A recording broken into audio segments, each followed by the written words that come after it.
Good afternoon. Good afternoon, Dr. Offrin.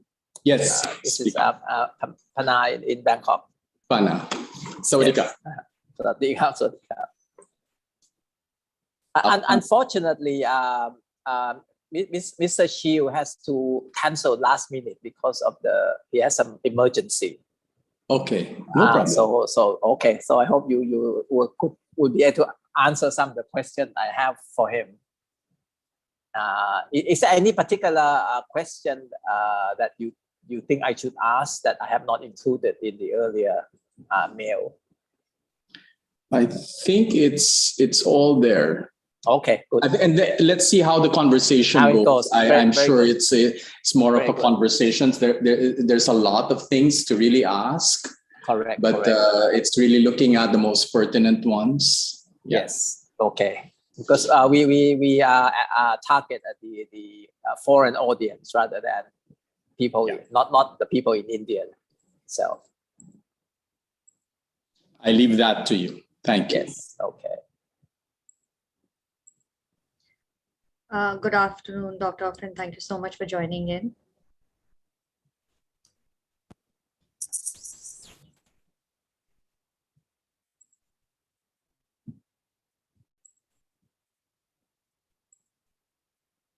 Shivani, can you hear me? Okay. Yes, I can hear you. Wonderful.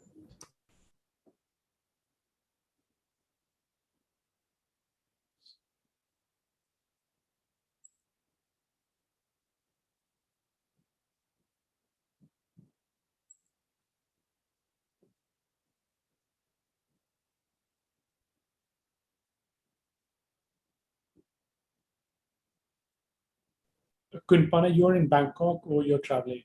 Yeah, in Bangkok. Yeah, it's still under lockdown here.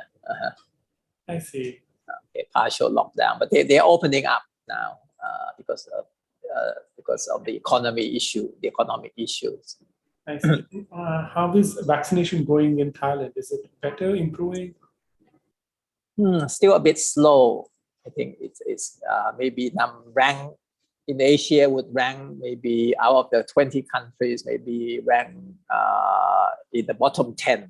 Oh, okay. You know, but so it's not very fast okay. because there's no delivery from the AstraZeneca that the country relies mostly on. Mm-hmm.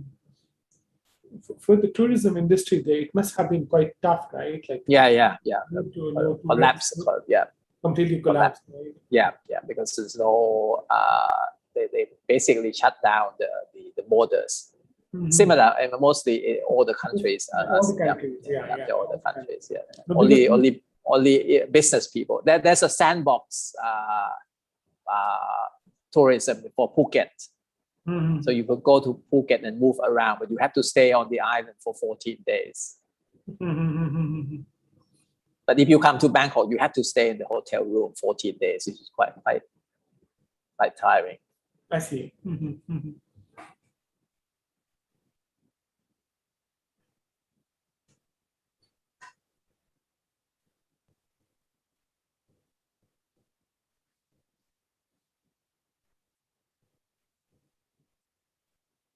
Hi, Dr.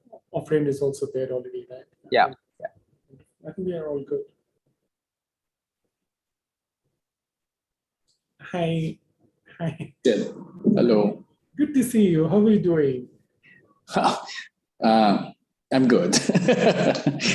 It's been better since the last wave, but still very busy. You know how it is. Okay, But it's there. Hi, Mr. Amrit. Good to see you. Thank you so much for joining. Mr. Amrit, how are you?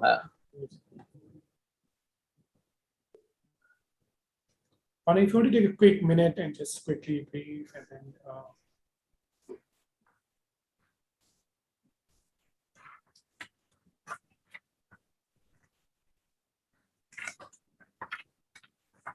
Hi, Syed. Hi, Akansha. How are you doing, Akansha? I'm doing fine, thank you. And how are you? Good to see you. Wonderful.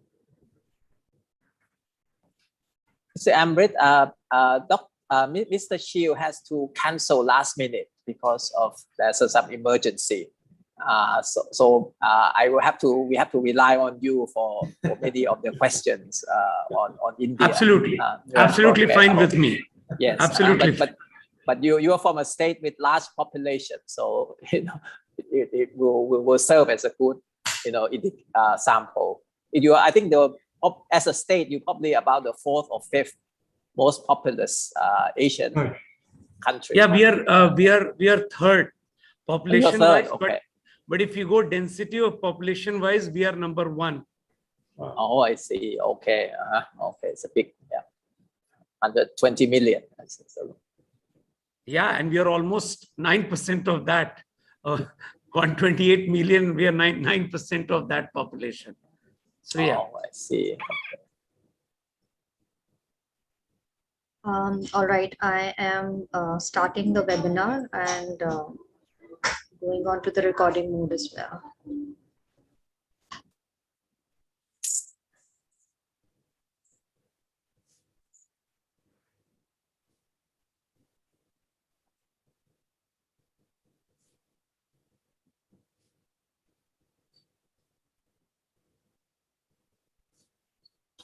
That's the participants come in first.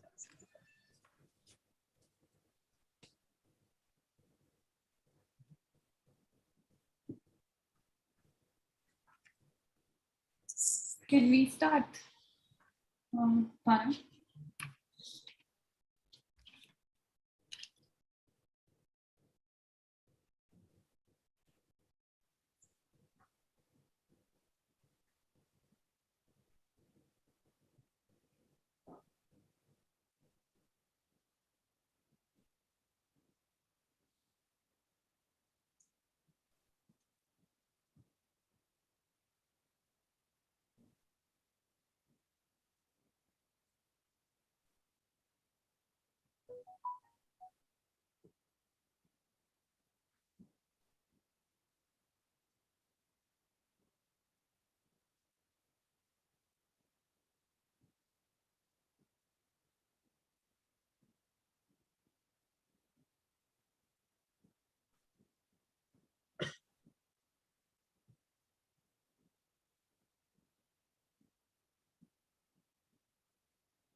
Shall we start? It's 1:30 exactly. Okay, all right, very good.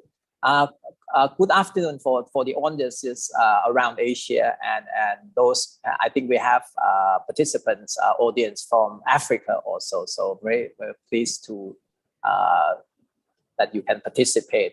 On behalf of the co-organizer, the statesman, a leading Indian media and founding member of Asia News Network. Asia News Network is an alliance of 23 national media in 20 Asian countries. We are about 20 years old, and we are active around Asia, and even we used to have a temporary office in Delhi, and we have held several meetings in Delhi and in Calcutta, where the station is based. Have met a few of your prime minister, several ministers, and visited many cities.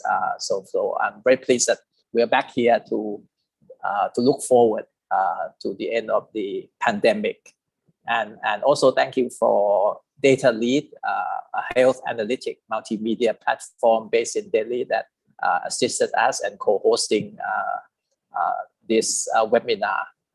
I am a co-moderator, Akansha Rathore from The Statesman. Would like to welcome you to this webinar, Indians, Vaccine and Vaccination. It's not mission impossible, but mission possible. That we are seeing recovery in the economy, in the falling cases, COVID cases, and death rates. And India is now has vaccinated with 1 doses almost 900 million people. It's a monumental task. And I hope today that we can learn a lot from the Indian experience. And many, I think, participants are health authorities from the COVID country. Bangladesh, Myanmar, Nepal are among countries that heavily relies and waiting for vaccine from India.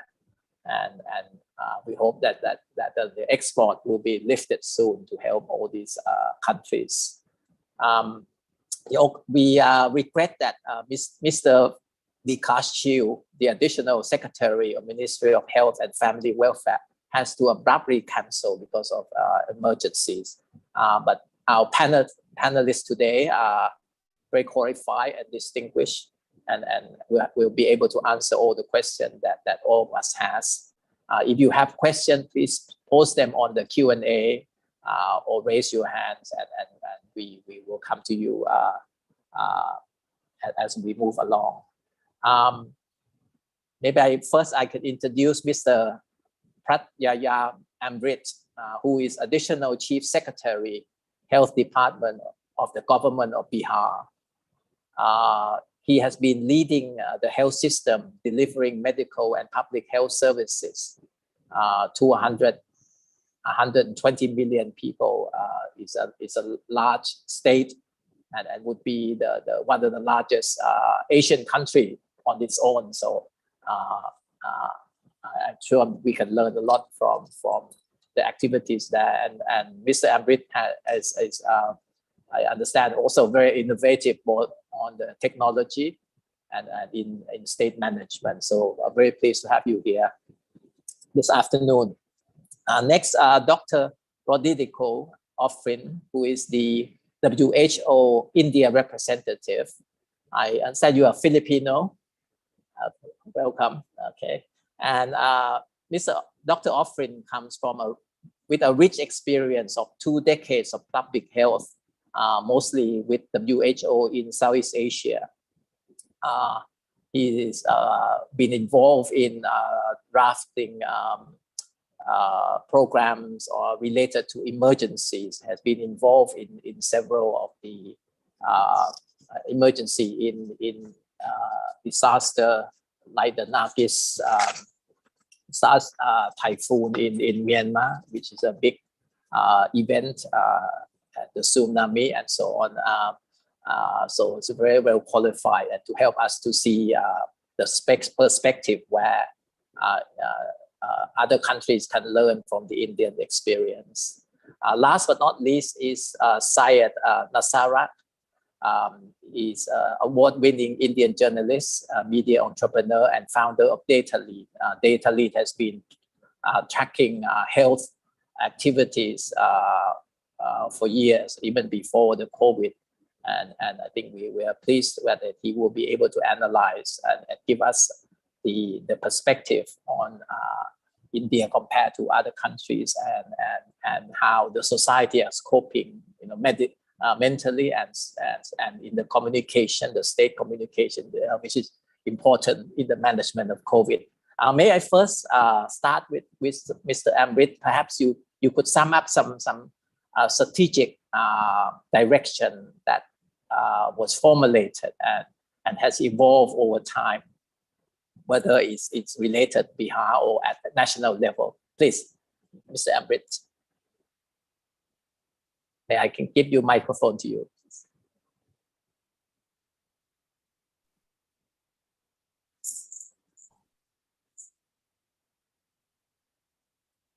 Please go ahead.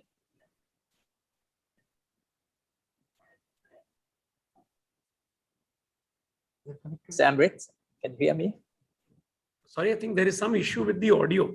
Okay, we can hear you. Please go ahead.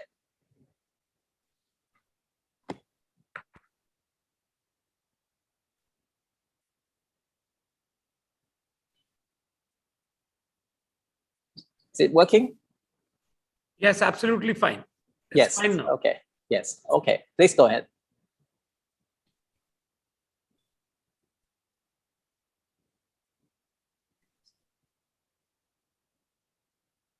Yes, Pana, please go. I think Yeah. you should repeat the question. I think Yes. you should repeat the- For Mr. Amrit, perhaps you can sum up the strategy that at national level, at state level, and what how it has evolved over time and where you are now. Please go ahead. Thank you very much. And personally, it's a great pleasure for me to be here on this platform and to share our experiences, how India has fought with this pandemic and how it is one of the best example of cooperative federalism. You see, for any challenge or any reform to succeed, we have always believed in two aspects. One, the vision of the political leadership, and second is the implementation by a committed bureaucracy. Now, this vaccination campaign, this is one of the best example of this. If you see it at the center level or at the provincial level, it is being led by the political leaders and it is being implemented very effectively by the administrative officers along with their team. Now, a size and shape of a country like India, where you have so many provinces, heterogeneity is there, challenges are huge. I mean, it was still not a very easy task, but all I can tell you is determination and teamwork. Whether it was, the planning when it comes to making these vaccines available at the right time. That was the first decision which was taken by Government of India, and it was taken at a time when many of the countries had not even thought of that. So the planning of having a Covishield or a Covaxin. And second stage was after the COVID phase 1, I've been part of this journey. We realized that in January 2021, this year, it was a very systematic approach by the Government of India at the central level. We all were aware about the shortage of the vaccines because overnight you can't produce vaccines. So therefore, it was a very slow, staggered approach. And in that approach, what the Government of India did was, we went phase-wise. First and foremost, the most important people who are the forerunners, who are the fighters, are the healthcare workers. So the first decision of Government of India was, let's vaccinate all healthcare workers in a record time. Now that process started, and I still remember here, we were the first ones. In fact, I was the first one to take the first shot myself, because that degree of hesitancy was already prevalent amongst the healthcare workers also. So I was the first one to be vaccinated, and believe me, the news spread like wildfire, and very soon most of our healthcare workers, were also getting their first shots. Then Government of India added another category, the front-line workers. Now, what is the meaning of front-line workers? The people who are directly, like the police administration, the disaster management people, the urban development, the officials. So all these people were categorized into the front-line workers. Then, with the availability of doses, the second stage was for front-line workers. And that's how India did it. We went first with healthcare workers, then frontline. When it came to general public at large, we were aware about the hesitancy. Second, and very important, the availability. So we had to use it to the best and maximum in the shortest possible time. So we did not open it for everybody. We started very gradually, 45 plus with comorbidities. It was open for all. So every stage was very well thought of, very well conceived. And I must tell you, this is one of the best success story where the center and we are conducting implementing this entire experiment. We are working at the province level. We have had very good, fruitful interactions at regular interval. The Honorable Prime Minister met the Honorable Chief Ministers through video conferencing. He kept briefing them. He took the feedback, and that's how it is being implemented in the country.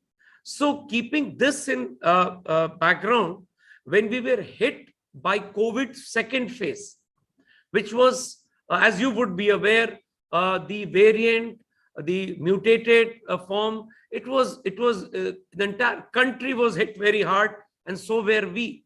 We were one of the worst affected state also, and country passed through a terrible time, and we all had to put up our best foot forward, huge teamwork, and finally we were able to overcome that crisis. And at this stage, certainly I would like to thank all the development partners, including WHO, UNICEF, all these people who were very liberal, and we got a lot of support from these people. Now, what second stage taught us? We saw some results which a lot of people were not sure about. And to be very candid, that included some of the healthcare workers. What we found out when we saw the casualties, we realized that the healthcare workers or the frontline workers who were given double doses or even single dose, the casualties were far less. Now, seeing is believing. Once we saw this, and then we knew that two potential weapons which are going to be affected, if at all, a corona third wave comes. We are all geared up. We are preparing ourselves for that case also. One is regular testing. Second is vaccination. Only these two weapons are there if we have to fight the possible corona third surge again in the country or in the world for that matter. So the entire country today is testing per day in Bihar, from where I'm talking. We are doing a lot of testing per day, and vaccination, we have gone into a mission mode. Now, in last few months, what has happened? Our production has ramped up. The government of India has ensured that we have adequate now number of doses. Now, these states are being given good amount of doses. We are able to plan it well. And the net result is that today, as you have rightly mentioned, like in Bihar, for instance, on 21st of June, the Honorable Chief Minister launched a mission mode campaign, 60 million adults in 6 months. And that 6 month is 31st December is the upper limit. I'm happy to share today when I'm talking to you, we have already crossed 50 million. So that's the way we are approaching the task. So now we have available, the doses are, we have with us. That is no more a challenge. Second, people have seen the result. So overall combined, today the country is progressing very well. And let me again tell you one more thing. Every 5th day or 6th day, we have an interaction with Government of India where our issues are also discussed. And that's how it's a perfect example of cooperative federalism. Before I come to Dr. Offrin, maybe just a follow-up question with Mr. Amrit. Could you have prevented, if you look back, that first explosion of cases and death at that time? Would that be preventable, or it was part of the wave that was a natural occurrence? To be very candid, this time the way, even the first time when Corona came, I mean, the entire world was taken aback. See, notwithstanding the fact that we used to get some news about China, but I think the way the first wave hit the world, and it taught us many things. The best of countries in the world were not prepared for this. I mean, it was a huge challenge for the humanity, and never before, any country had witnessed, at least in our generation. People started comparing it with Spanish flu, and so many other examples started coming. So in the first wave also, India, the way we clamped down, the entire country, the way the entire movement was clamped down, the first wave was, tackled at least partially because of our lockdown method. Most of the states were in that lockdown mode. A lot of people mask even today. People, are getting used to it. I'll be very candid. Despite all the vaccinations, we are day in, day out communicating, social media. We are telling people that the war is not yet over. Even if you are vaccinated, for God's sake, use the mask, maintain social distance. And, we have to practice the hygiene, keep washing hands regularly. These things, were not there when it came first time. So it has evolved, this journey, but we have learned it very fast, very quickly. So to say we could have prevented deaths, I will not, exactly agree to this. The government, and I'm sure everywhere, every government did its best to combat this. And, the goal of, I'm sure every government was in the world, how quickly, to help the people, because like shortage of oxygen, this was something unprecedented. We faced this. When I was watching the news, I saw Bangladesh going through this phase, Thailand going through this phase. I think, everyone. So it was again unprecedented. Now, having seen the two waves, we have our preparations, our hospitals. Now we have the gas pipelines. We have the oxygen cylinders in place. We have these plants installed. We have pressure swing adsorption plants. So, this pandemic has taught the world that health infrastructure is one area which needs a lot of investment and a lot of commitment. Thank you. Thank you. Dr. Offrin, maybe may I come to you? If we look at the Asian and African countries, African in particular, where the vaccination is very low and the health system may be not up to the standard, what lesson can we learn? We all learn from the Indian experience, both the pro and the cons. I think, well, thank you very much first for the invitation, and I'm very happy to be here with the additional Chief Secretary of Bihar and Syed. And of course, first is just to echo what the additional Chief Secretary has just said. He's being modest because on September 17, Bihar was the top placer for the vaccination all over India, 3.3 million in one day. And that time, the country had 25 million doses delivered. Just put it into scale, that's population of another country. So when in India, you work to scale. You don't scale up to work. You have to think that what you are doing is able to scale. Is to the scale of the population, its diversity, etc. The other point is that what India does is of global importance. So that's key. And that is possibly why we're all together right now, trying to learn from the lessons of this vaccination campaign. Well, to your question, I think the first point is that India has a very good system for mass vaccination. Its routine immunization system is key. And so the plan was not to reinvent something. You strengthen what you have. Locally, it's known as Mission Indradhanush, that scale up for vaccination. And that's the infrastructure that was used. Okay, so that's the first point. And from there, you innovate. Can I just ask here if you can explain this health system a little bit for those of us who don't know? Okay, so it's a very detailed, elaborate system for routine immunization. I see smiles from everyone. It is a work of several people. Whether it is, let me just explain to you what happens. There is last Saturday there was a subnational immunization day. Okay, for Bihar, in fact.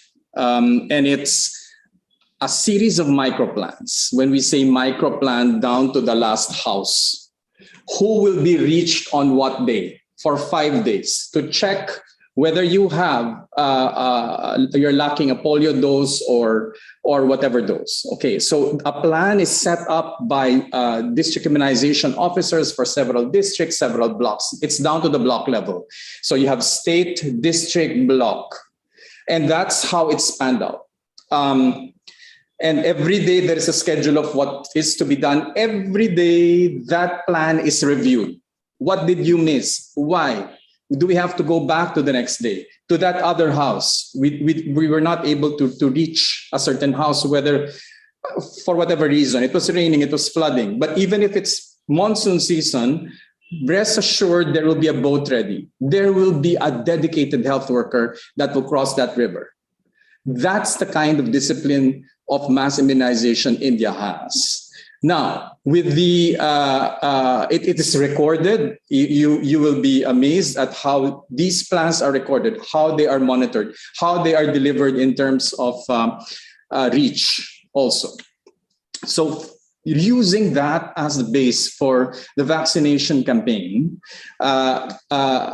an integrated information network was also added. So you work to scale, but you innovate at this point, because at this time, the country knew, government knew that we need to be able to track what kind of vaccine you're getting, what kind of dose you are getting, when. As mentioned, the first goal was to prioritize. So it's healthcare workers, other frontline workers, and those 60 and above. Who are difficult to reach. So as of today, as I speak, it's now around 900 million vaccine doses delivered. And I think for all these priority populations, you are already at at least one dose. 99% of all healthcare workers, other frontline 100. High 80s for completion of both doses. Still need to reach more of the 60-year-olds because of the difficulty of mobility. Now, with that, it's important to know. I visited Bihar. I was in an area which was regularly flooded, and what did two men ask me? The younger man said, "We need our second dose of COVID vaccination." So we asked, What did you have? I have the 28-day. The brands were not an issue. It was when he needed it. And the older man said, no, I have the 3 months and it's June. So this is also gives you an idea of the scale of the communication and the reach. So in India, you have a huge healthcare workforce called the ASHAs, the advocate social activists for social for health advocates, and the ANMs. They are in every village. They know who are to be vaccinated or not vaccinated yet, who are pregnant. So it's a huge system that is from the community up. And with, as mentioned, if you have policies that are well thought of and plans well thought of with a team that's able to execute and roll it out, then this kind of numbers, this kind of scale of vaccination is possible. And maybe I just ask follow up here. What improvement that you could envisage, if in the system itself? Okay, so maybe it's so difficult to kind of do that judgment in terms of what to improve now, because we are now into this from a year now. I do remember it was September where we were all rushing to develop training videos. The amount of training that was done, I'll give you numbers later if you wish. More than 800,000 workers, healthcare workers that will be delivering vaccination. We were part of the cascade training for that. Our teams in the States were part of that. So what to improve will probably it's still the reach at very grassroots level. We may be communicating in mass media, social media, but at the village, at very rural areas, there are different people being trusted for information. For the most part, 60 to 70% is still the ASHA, the basic community healthcare worker, but there are other influences for that. So that's a constant. And what I can say is that as we move, when the numbers were showing that it's very difficult to reach the 60-year-olds and above, the policy shifted to a near to home program. So what was happening was you had more places where you could access your vaccines, whether it's the workplace or near a village. So that's what was going on. So it's a very agile kind of policy that and rollout that you need to happen, and this was happening for India. Thank you. Syed, may I come to you?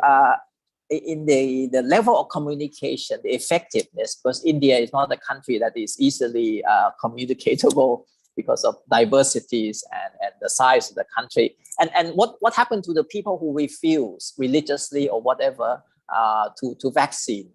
How are they being treated? Please. Thank you so much, Pan. I'm really glad to be here. And I really echo what Mr. Amit and Dr. Offrin said, essentially, like at the scale of this vaccination is really unprecedented. I think no other country in the world has scaled vaccination at this level so quickly. And as Dr. Offrin rightly said, actually, this is an investment of last so many decades into the vaccine, actually, in the workforce and systems in place. I think the communication was really, fundamental in managing the whole crisis, because to be honest, nobody knew what was happening when it was second wave. It was devastating. People were dying. We still, the nature of the virus was still changing. There were different scientific conclusions that how virus is behaving, that CDC's guidelines about whether to use a mask or not. There was a lot of kind of a confusion about, I'm saying globally, about the nature of virus and it is affecting. And I think that certainly made people fearful, nervous.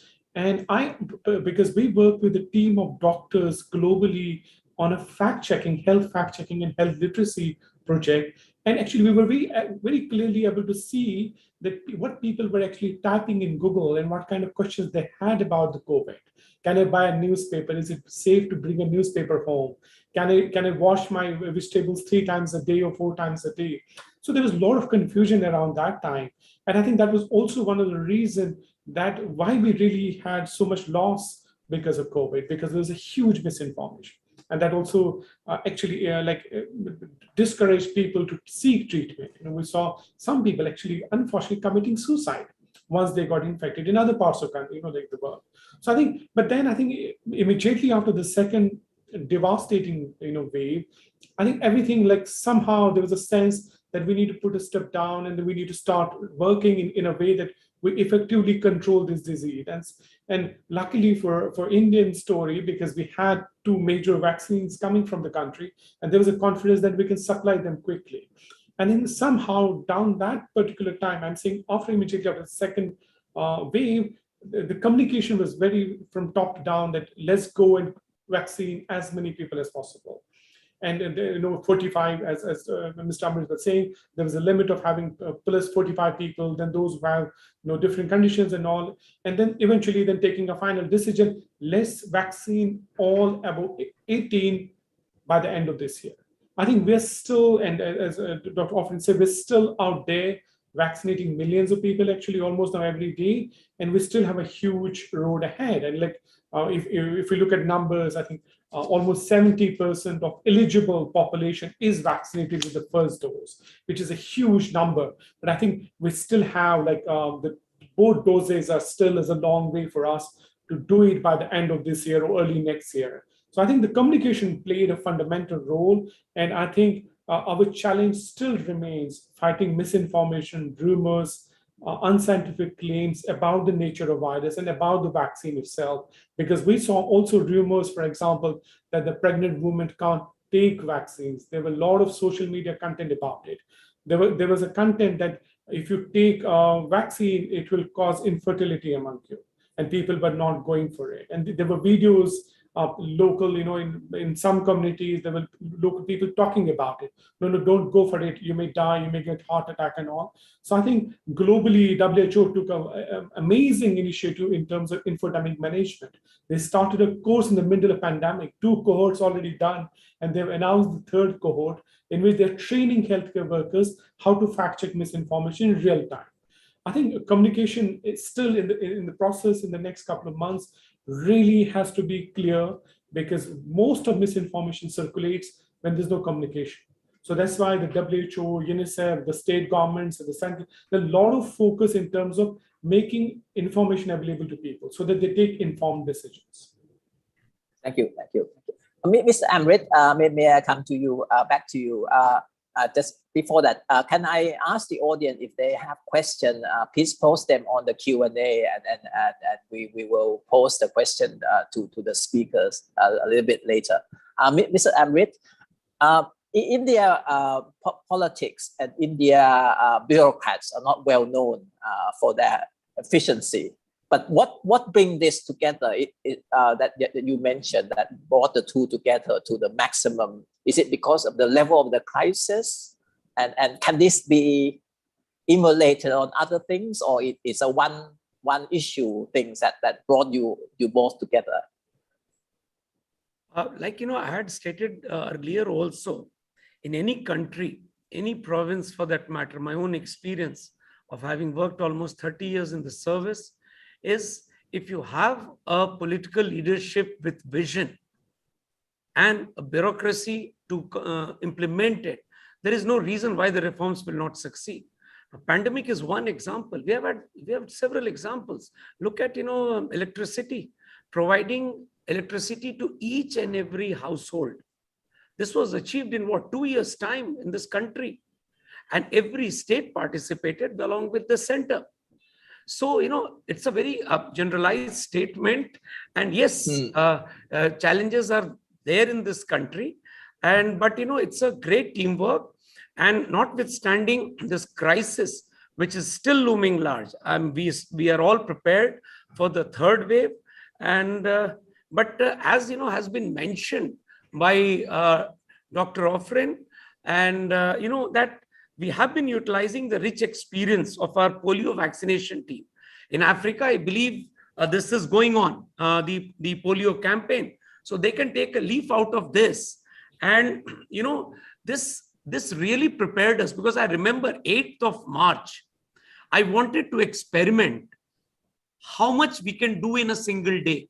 8th I chose because it's an International Women's Day. And we have a very strong women group in Bihar. Self-help group Jivika, very strong, one of the biggest group in the country. So I got in touch with these people, the CEO of that organization, and I just wanted to see response. And 8th evening, we realized it was tremendous. That coupled with our polio vaccination, experience, like I'll tell you, just on September 21st, 17th, Dr. Offrin has mentioned about that campaign, where we are topped in the country with 3.3 million single day. And on 2nd October is a very, very important day for our country, Father of Nation, Mahatma Gandhi's day. That day in Bihar, we again took this attempt for a mega vaccination drive. And it's very important. If you just leave it on a day-to-day basis, then, the team gets fatigued and people start taking it very casually. So to make it more challenging, you see, after every 15, 20 days, as he was mentioning, we keep working on our micro plan, availability of the dose. We know exactly which areas to be hit. And then we announce the mega camp. And then on 2nd October, notwithstanding heavy rains all over the province, we were able to touch 3 million. I was traveling all over Bihar that day. It was pouring, but it was so nice to see women standing in the queue, and our entire team, which Dr. Offrin has mentioned, the accredited social health activists, ASHAs. We call them Asha Didis, and our ANMs, our, the entire team, our entire health family. So it's a combination of the leadership, commitment, and the larger goal is right there. If we are able to, protect country, if other countries are going to learn from us, the ultimate goal should be, let's save the world from this deadly disease. Can I ask, I understand that the vaccine in India, some are free, some are priced at about 100 rupees or something. What's the rationale behind pricing and free availability of the vaccine?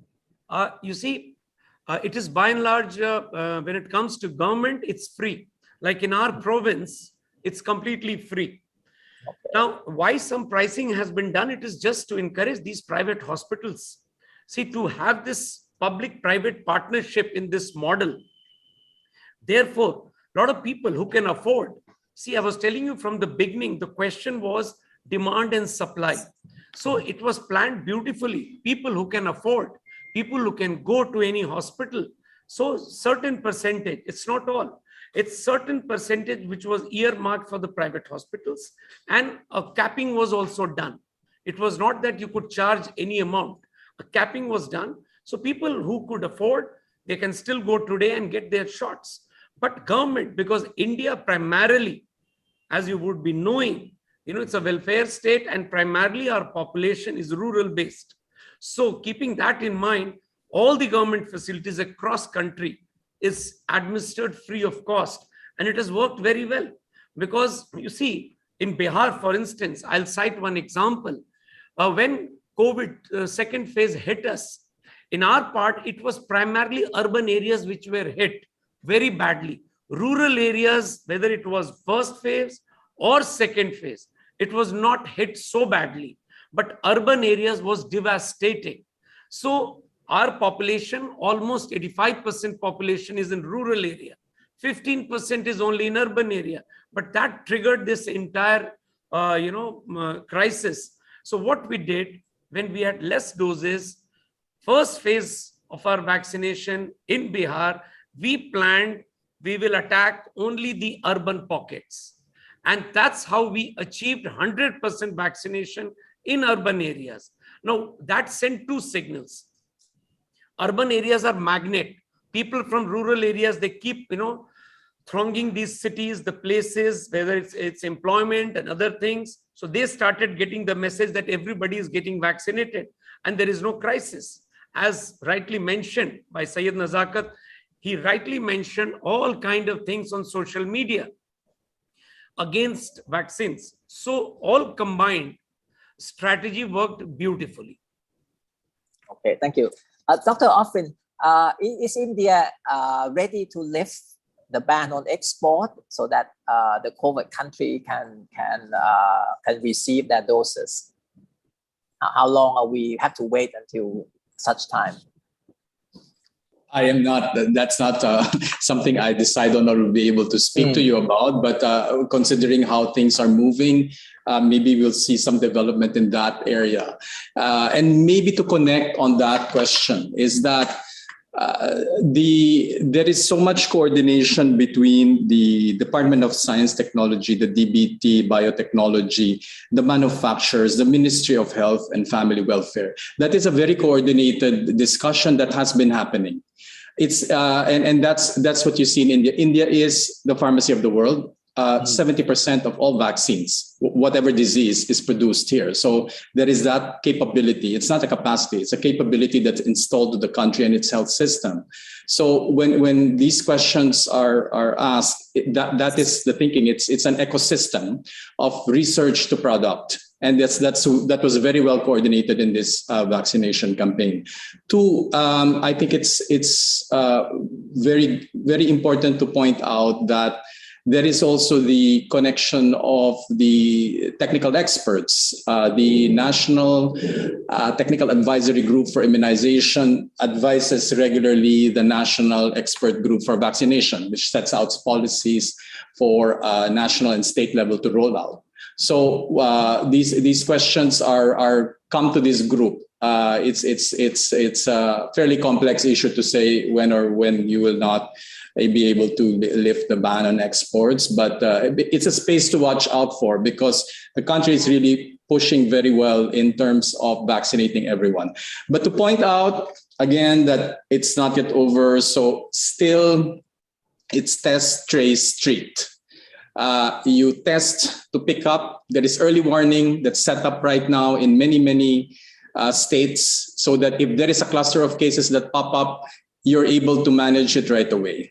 The testing is another amazing story. It's not just the vaccination. The scale up from 2 to 2,600 RT-PCR labs in close to 4 or 5 months. That's the scale up of testing. Of course, as the epidemic evolves, the pandemic is evolving, you change your testing strategy. And the country was doing that as the waves were coming in. And lastly, the operational guidelines for this vaccination was also as agile. It had several versions. I've seen many versions of those being tweaked towards the situation in the different states. So to your question is related to a whole ecosystem of product research, rollout, and evidence. So I gave you a very complex answer, but it's something to watch out for. Can I ask whether the quality of the vaccine in different, whether it's a local research or imported, the AstraZeneca and so on, are they be able to deal with the next wave and the wave after, or they're being developed as we move along in India? So as of now, as per evidence, the vaccines that are available can deal with the virus and all of its variants.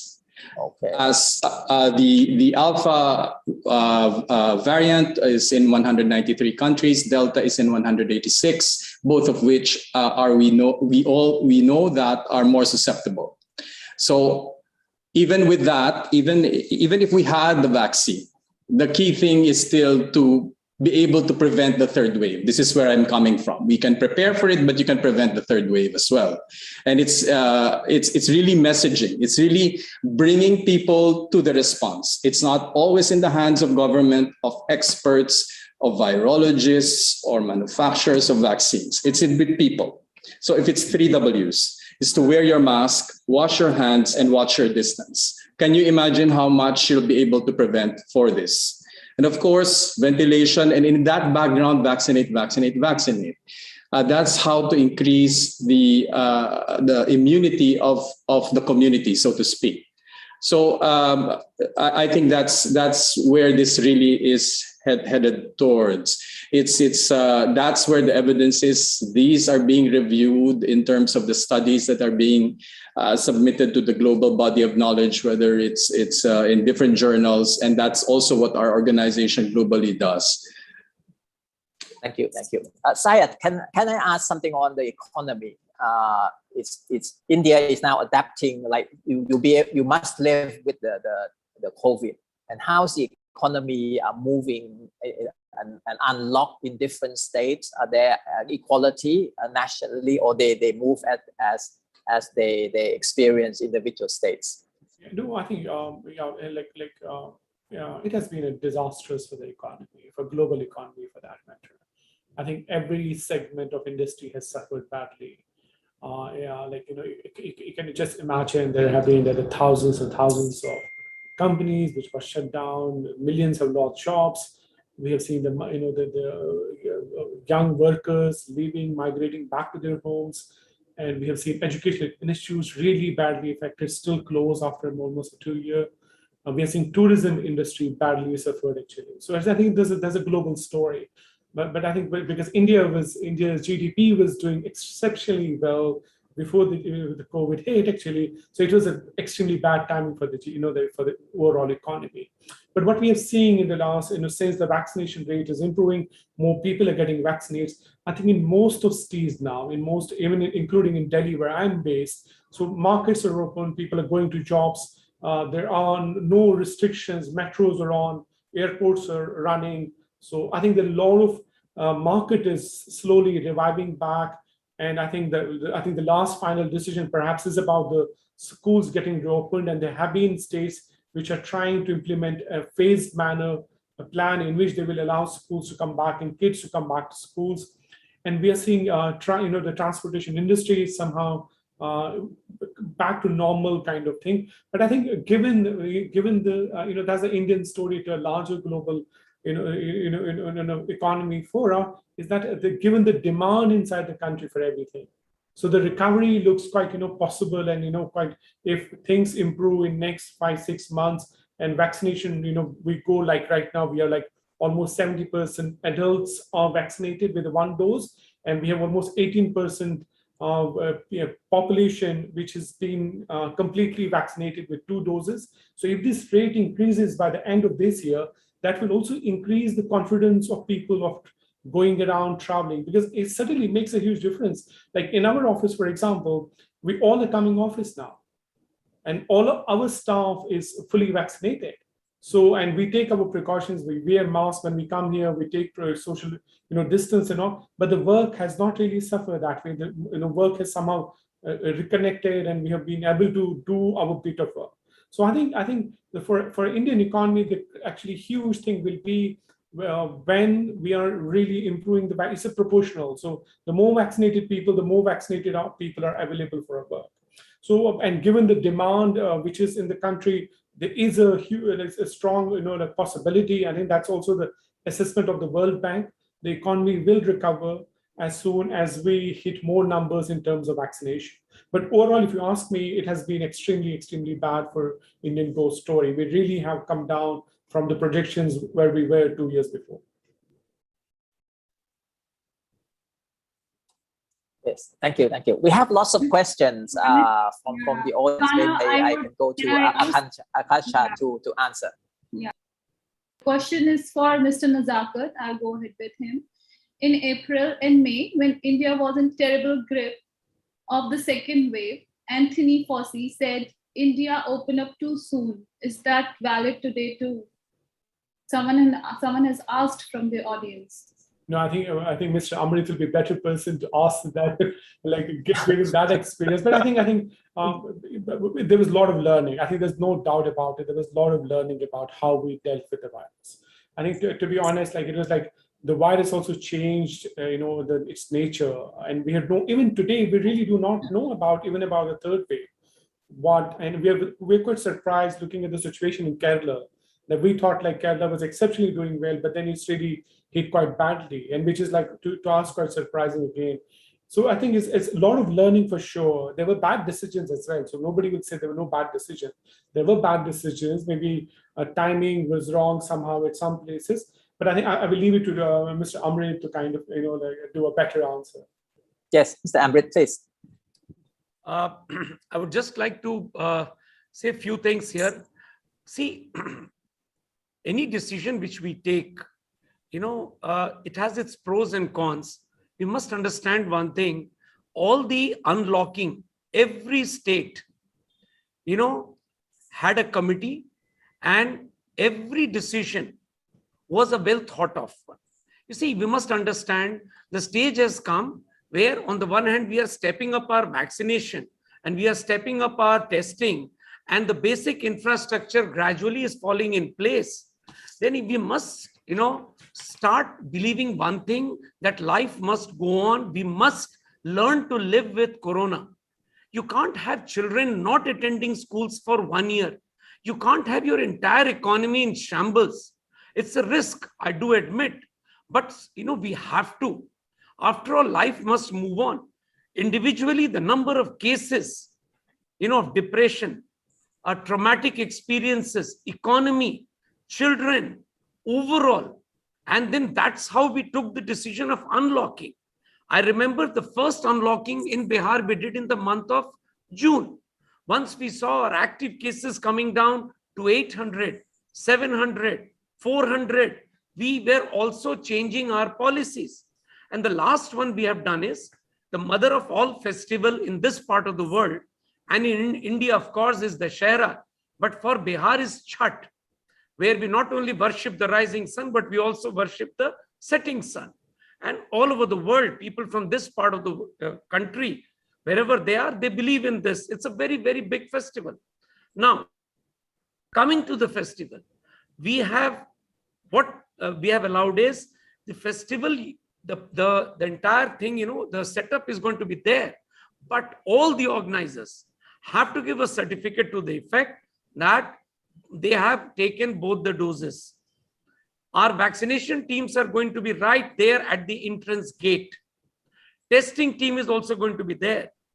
So we are taking adequate precautions in our schools. Random testing is going on. I'm happy to tell you, children, I've been traveling a lot. I see children going to school with masks. So therefore, the time has come where we must learn to live with corona. Life must go on. We should never lower our guards. And just to add to what Dr. Offrin said, it's test, track, treat, COVID appropriate behavior, and vaccination. These are 5 strategies of India. And, we are following this, we are working on it. And therefore, I don't think so that if somebody says that we have opened it up a bit early, no, it's a well thought of strategy. And whether it's Government of India or the various provinces, we are all in sync. In Kerala, for instance, in state of Kerala, which he was talking about, when the cases started moving up, all the trains and flights from Kerala, which were going, at least in our state, and I saw in other states also, we made it mandatory for these vaccination reports and RT-PCR reports. People coming from those parts, we started quarantining them, just an order, the 7 days. So these are some of the steps which we learned. Very rightly, he has said, it has been a great learning experience for all of us. And let's see how we evolve further. So therefore, as on date, it's a well thought of strategy. And at the same time, we have prepared ourselves for, and we are still preparing. I mean, nobody can be confident. Nobody can say that, we can take this disease head on and we are all set for it. But for the best, eventuality also, we are now gearing up. So therefore, that's one of the reasons why a lot of activities have opened up, not all. Still, there are a lot of restrictions in this state. Still, we have a lot of restrictions. We have not opened up completely. That's all. Thank you. One more question, Mr. Amrit. It's from audience only. Is there vaccine hesitance in rural Bihar still? Can it affect the response to the pandemic? It's a very pertinent and a very valid, very good question, because this is something which really hit us in the initial phases, and quite understandably so. See, when in urban areas, as I mentioned, I took the first shot myself, just to inspire confidence amongst our healthcare workers, that if I can take the shot, then it should not be a problem for others. So therefore, you can imagine the level of hesitancy, and thanks to the social media propaganda and all kind of things. And the worst was this rumor kind of a thing that somebody X got a vaccine and that person passed away. So all combined, it was a very difficult task for us. And how we tackled it, I would like to share this. In Bihar, we have different geographies. So we realized in certain pocket, it has got something to do with religion aspect also. So we met these religious leaders. We took them on board. And I'm so happy to tell, they led from the front, these religious leaders. And we had a constant dialogue with them. And these religious leaders, in turn, started giving message to the communities that it is safe. If you want to be safe, your family to be safe, there is no harm, go and get yourself vaccinated. So we used the religious leaders. Second, and very important, that was the time when this part of country is ravaged by floods, ravaged. And we converted this crisis into a huge opportunity. All the teams which were evacuating these people to the camps, we made it mandatory that you will be vaccinated. Now, in that period of crisis, a lot of these people, when they were being evacuated, when they were being kept in the camps, we made this vaccination easy for them. And then they started, realizing that it's nothing, to be worried about. Then when we were running our community kitchens for these people, a lot of people, they don't come to camps. They are very hesitant. They want to stay back in their homes. So we have a system of running community kitchens for them, where they can come and have 3 meals a day and go back to their places. So in these community kitchens also, we made special arrangement for vaccination and testing also. So therefore, that's how, and then over a period of time, the last stroke what we played was, we made it mandatory. If you want to avail of any government facility or scheme in rural areas, that includes your free ration and so many other benefits which government in India gives, and in our state we also give. We made it mandatory that you have to have, first dose of vaccination, and you show is thanks to this COVID portal in India, which is a very robust system, very well, structured COVID portal, where, you can easily get all the information what you want. You can, in case of some mistakes, you can correct it also. So a good amount of, technological innovation has also been done in India. And we are really grateful to Government of India for this beautiful innovation that is helping us. If you want to know how much a state has vaccinated by 2015, we can immediately get the figure real time. So all of us, we are into a very healthy competition between the various provinces, and we compete in a very healthy manner, because ultimately the country has to win. And if the country wins, and overall if people are safe, that is what matters. So for vaccine hesitancy, use of religious leaders, constant communication, what Syed Nasara was mentioning about social media, we used effectively. We used our elected leaders. We are having our grassroots local self-government elections going on in Bihar. We have made it mandatory for any candidate who desires to contest, he has to show that he is vaccinated. So what has happened, when we go for our mega vaccination camps, there is a competition amongst the candidates to get their voters vaccinated. So we are using all this, and we have converted crisis into opportunity. And the net result is that we are surging ahead. Yeah, very innovative. Dr. Offrin, there's a question for you asking about why is there uproar over the quality of Indian vaccine for Indian people going overseas? If you could explain this. Not so clear of the question in terms of the uproar. I think it's just at present there are only a few vaccines, COVID vaccines that are WHO emergency use listing approved. Now, it is not our recommendation that a vaccination is essential for you to travel, except that many countries have. It might be better to have really a negative RT-PCR. Even if you're vaccinated, you may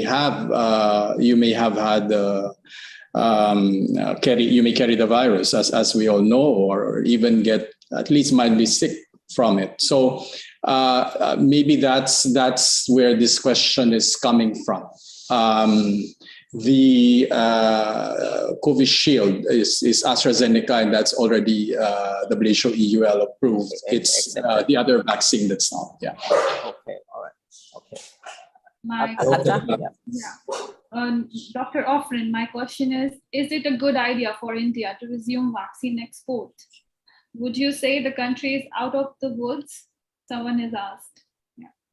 I will never predict everything that has been predicted or even mathematically modeled around this pandemic has not served us very well. What served us very well is actually the basics of public health: test, trace, treat, COVID-appropriate behaviors, and vaccination. Now, the question, I think I already answered that bit in terms of the export of when it will happen. As I said, it's a more complex decision than just coverage. It's other things as well. So I think I'll just wait for government to be able to take a call on that based on the evidence and the trends that we're seeing. This I could ask Mr. Amrit. Do you think the export will resume soon from your state, or you think you still need lots of vaccine for the local population? I think Dr. Offrin has really summed up this answer very well. But all I can tell you is, India, we believe in Vasudev Kutumbakam. What it means is universal brotherhood. So I'm sure, we'll be extremely happy the way our country is progressing at the moment and the way we are moving very close to our target. Let's keep our fingers crossed. And I will not be surprised if we'll hear something positive on this front very soon. Okay, all right. Yeah. Akashanta? Yeah. Yeah. Is there be need of third dose once community are saturated with both doses? Yeah, will there be need for third dose after having 2 doses of the vaccination of COVID shield? Will there be there comes a time when we'll be needing the third dose? Yeah, that's the question. Shall I try and take that? Please. Well, practically the second dose is already a booster dose because your first dose of the vaccine actually tries and stimulates an immune response for which your body will react once the virus comes. So it's still very difficult to have a very general question and an answer to, do we need a third dose? If everyone does their part, for example, in terms of being able to prevent this, then with appropriate behavior, with voluntary vaccination, then there may not be. I am not sure yet how this will evolve. As you know, the more you transmit the virus, there is an opportunity for it to mutate, to create a new variant. And that's what we don't want. That's what we need to stop. If it's happening elsewhere in the world, we are just as at risk. The statement that no one is safe until everyone is safe is that. It's not because India will be able to cover all for vaccination. They will be safer, but who knows what in another country, if things continue to transmit and how a variant develops, it will also still put us at risk. And as mentioned by Mr. Amrit, it's really it's a call for the world to help each other. India has that in its Vedic philosophy, but it's also an idea of sharing doses, sharing resources. And so maybe I'll just get into this right now. COVAX is a facility for which countries donate funds for vaccines or share doses for. There is another group that is also looking at technology sharing. It should not be as a public health emergency. The biggest so far in our lives is that countries or manufacturers, scientists should waive some of these IPRs, the intellectual property rights, to be able to, for many countries to be able to also manage their own manufacturing. So there are certain hubs. WHO is facilitating some of these technology transfers. So it's still at a large, although your questions are specific to India, let's also see it largely still as a global crisis. Thank you. Thank you. We're running out of time. Maybe I use my privilege to ask you, each of you, one last question each. Perhaps I could start with Mr. Offrin. For country, poorer countries, very those African countries and so on, which are not so good health. What are 2 or 3 things that are essential for them to move forward and deal with the COVID that you see from where you are and your experience regionally? Well, the first thing is to really rely on people, engage communities, engage the population to be able to fight the pandemic with you. No amount of vaccines will be able to cut transmission if no one wants to wear a mask or wash their hands in the interim. And as the transmission continues, the pandemic continues to be complex. So that's one. Engage people, communicate with them well, so that they become your amplifiers for healthy action. 2 is really to look at information. Apart from a healthy behavior, it is an individual's responsibility as well to screen the information that they get.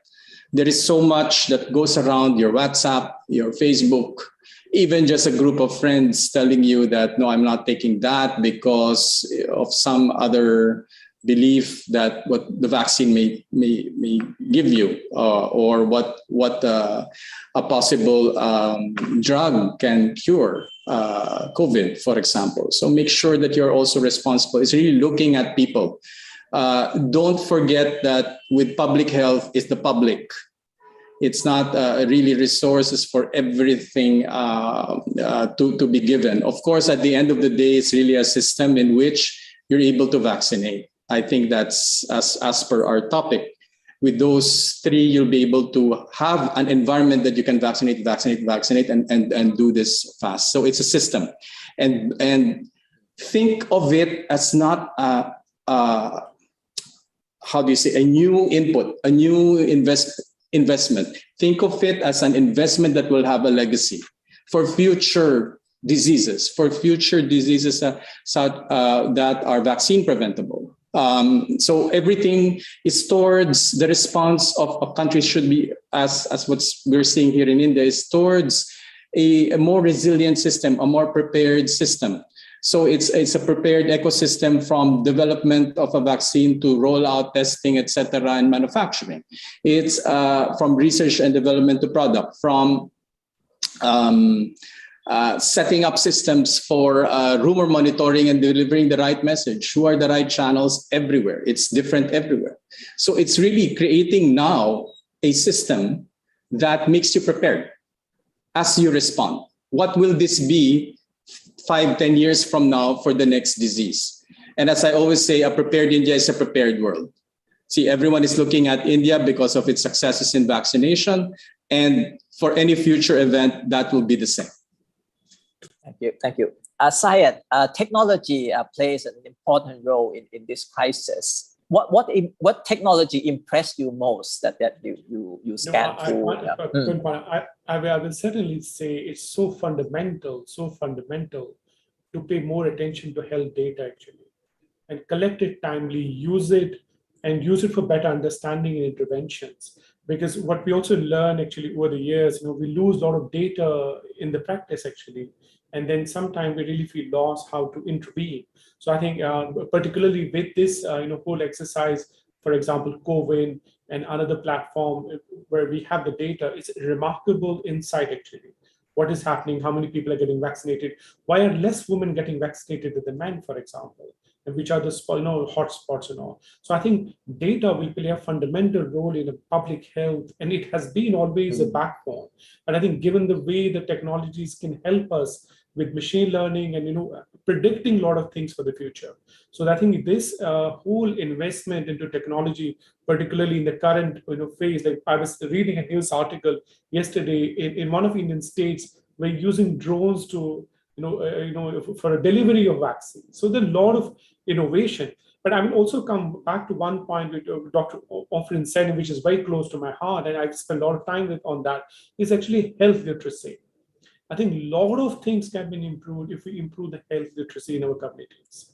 Prevention of the diseases, like very basic, simple things, and helping them understand the problem of misinformation, which is going to be bigger and bigger challenge moving ahead, actually. So I think these two things, I see use of data, collection of data, analysis of data, and timely analysis of data, using that for decision making, and improving your health literacy campaigns as well, empowering people to understand what is a scientific claim and what is a non-scientific claim, and what is the difference between in somebody's opinion and on facts on the ground.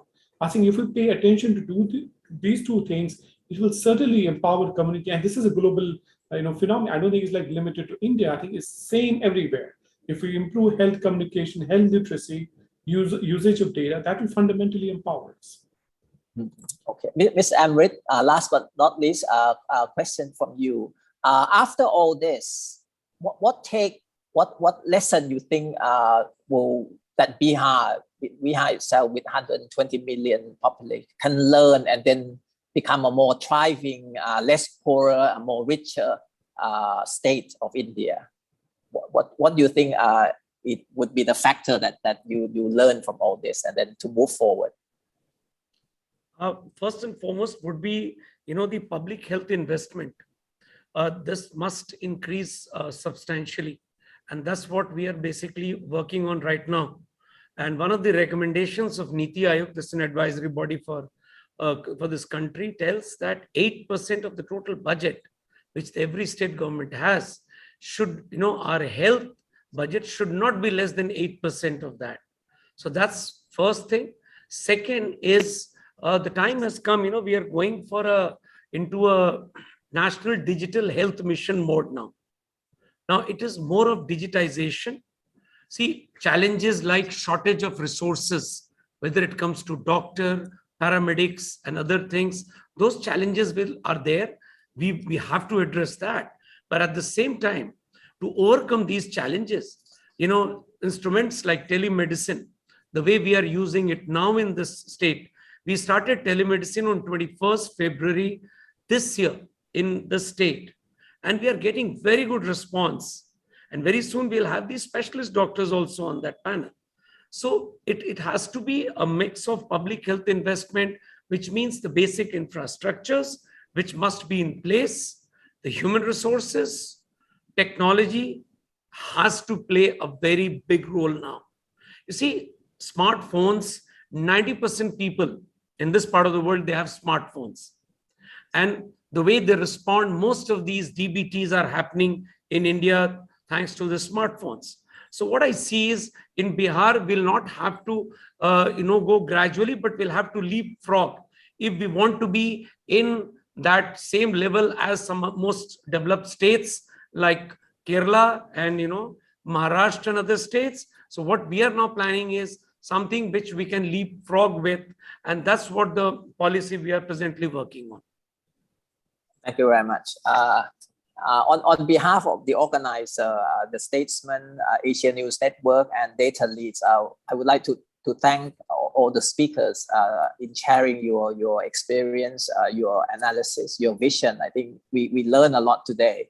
I think many of the information are useful for many countries looking, and we hope, I think we all hope that the export of the vaccine from India will be resumed soon, so that you can play the rightful role in the world alliances. Thank you very much, and have a nice day. Thank you. Thank you Thank you very much. Thank you. Thank you. Thanks a lot. Thank you so much. Thank you, the audience, for staying with us throughout. Thank you. Bye. Thanks a lot. Thank you so much. Yeah, bye.